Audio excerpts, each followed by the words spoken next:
আসসালামু আলাইকুম everyone. After 1 week আজকে রান করতে বেরোয়েছি।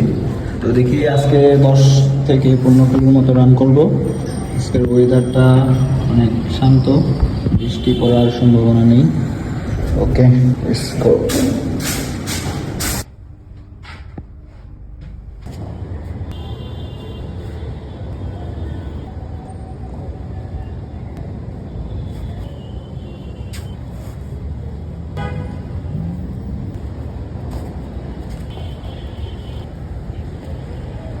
30 মিনিট ওয়ার্ম আপ ডান।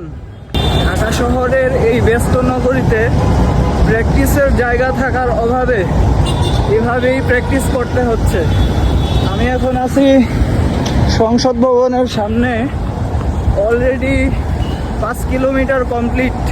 আমার বাসার দারোয়ান সকাল 5টা বাজে গেট খুলে না, যে কারণে 7টা বাজে দৌড়াইতে বেরোইছি। আর রোদ উঠে গেছে, কষ্ট হইতেছে। আমি এখন চিন্মৈত্রীর সামনে আছি। হোম গ্রাউন্ডে সেকেন্ড ল্যাপ চলতেছে। Already 6.5 kilometre complete. জিয়া উদ্যানের ভিতরে চলে আসছি। এখানে অনেক ঠান্ডা পরিবেশ। ভিডিও কোয়ালিটি আগের থেকে অনেকটা ইমপ্রুভ হয়েছে, তাই না? ডিভাইস চেঞ্জ করছি।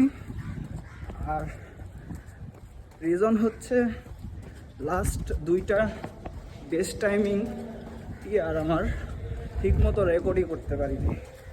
লাস্ট ধানমন্ডি 10K রানে সবার ওয়ার্কআউট আসছে এরকম, আর আমারটা আসছে এরকম। আজকে আমার ইজি রান প্র্যাকটিসে অলরেডি 9 কিলোমিটার কমপ্লিট। বাসায় যাইতে যাইতে 10 থেকে 12 কিলোমিটার মতো হইতে পারে। আজকে আমার রান এখানেই শেষ। ওকে, এখন বাসার দিকে চলে যাচ্ছি। আল্লাহ হাফেজ।